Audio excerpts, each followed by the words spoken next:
कोपरगाव शहरातील प्रभाग क्रमांक 8 मध्ये स्वच्छता, सार्वजनिक शौचालयांची दुरवस्था आणि दूषित पाणी पुरवठ्याचा प्रश्न गंभीर बनला असून नागरिकांमध्ये नगरपालिका प्रशासन व आरोग्य विभागाविरोधात तीव्र नाराजी व्यक्त होत आहे।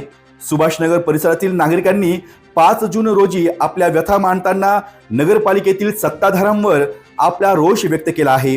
प्रभागातील अनेक ठिकाणी अस्वच्छ परिसर आणि दुर्लक्षित सार्वजनिक शौचालय पाहायला मिळत आहे। अनेक शौचालयांचे दरवाजे तुटलेले असून पत्रे निखळलेले आहेत। स्वच्छतागृहातून साहित्य खराब अवस्थेत असल्याने नागरिकांना मोठ्या गैरसोयीचा सामना करावा लागत आहे। संबंधित विभागाकडून या समस्यांकडे सातत्याने दुर्लक्ष होत असल्याचा आरोप नागरिकांनी केला आहे।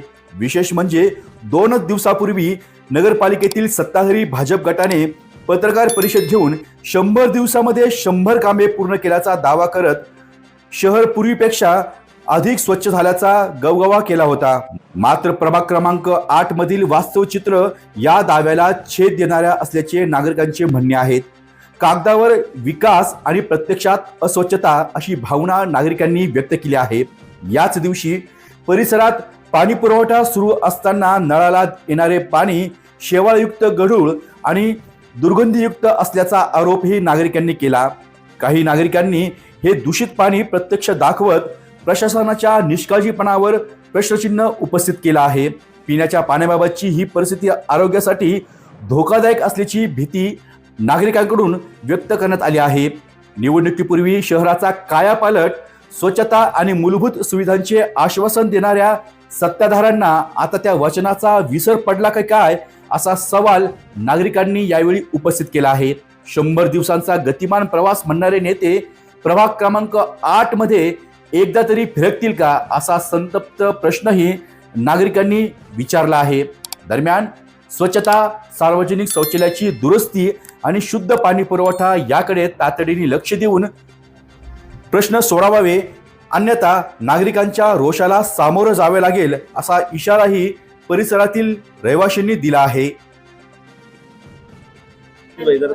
आमच्या वार्ड नंबर 8 मध्ये एवढी समस्या आहे का गटरी पावसाचं पाणी घरांनी घुसतं, शौचालय बी साफ नसती, एवढी घाण राहते का कचरा भरणार बी कोणी येत नाही। आणि दुसरी एक का आम्हाला 2-3 हप्त्यापासून असं पाणी येतंय का ते पेसारखं बी नाहीये, कारण की त्याच्या माशाचा वास येतो। हांड्यामध्ये जर पाहिलं तर पाण्याचा थळ दिसत नाही। बाकीच्या तालुक्यांनी पाणी कसं आहे, श्रीरामपूर मध्ये जाऊन बघा कार्यकर्ते लोकांनी। मग कोपरगाव आजच आम्हाला असं पाणी आहे तर पावसाळा झाल्यावर कसं पाणी द्यायचं तुम्ही आम्हाला? तुम्ही तरी पिऊन दाखवा। माझी समस्या आहे की पाणी स्वच्छ सोडा। ज्यावेळेस तुम्हाला गरज होती त्यावेळेस लई म्हणायची आम्ही असं पाणी देऊ तसं पाणी देऊ। हे आमचे रोज पाणी सोडू नका का रोज सोडा ना, 8 दिवसांनी सोडत्या, पण ते पाणी तर चांगलं सोडा। एक जनावर का पाणी पिणार? 4 दिवसाआड पाणी येतं ते बी असं गड्डूळ, सारा माशाचा वास। आमचे लेकरा बा आजारी पडू राहिले। हे प्यायचं पाणी हे कसं प्यायचं? तुम्ही प्या त्या जारचं पाणी। आमच्याकडे पैसे नाही, गरीब एरिया आमचा, मौलमजुरी करतो आम्ही। कुठून आणायचे 20 रुपये पाण्याला? बरं एका अंड्यात नाही भागत लेकरा बाळाच्या घरामध्ये। 3-3, 4-4 अंडे लागत आहे। उन्हाळा दिवस आहे पाण्याला।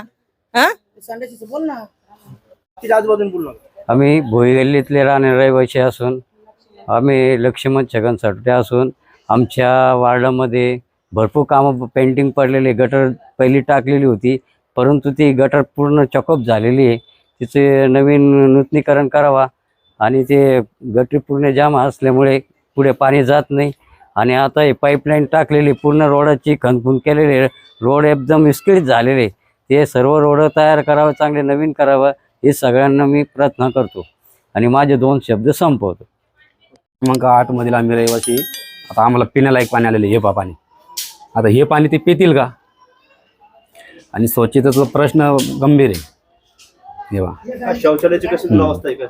आता शौचालयाची दुरावस्था अशी आहे, तुम्ही पाठीमागे जाऊन पहा, इतकी दुरावस्था खतरनाक आहे। आणि हे जे पाईपलाईन आहे तर ही बदलली पाहिजे, कारण आमच्याकडे गुडघे एवढं पाणी असतं पावसाळ्यामध्ये। आता हे पाणी पितील का नगरपालिका? पहा बरं तुम्ही, हे आम्हाला प्यायला सोडलं। ही समस्या दूर झाली पण आमची। डी न्यूज वृत्तवाहिनी सामाजिक, शैक्षणिक, राजकीय, धार्मिक, सहकार, सांस्कृतिक, कृषी या सर्व चालू घडामोडींचा वेध घेणारी वृत्तवाहिनी डी न्यूज वृत्तवाहिनी, वेध वर्तमानाचा.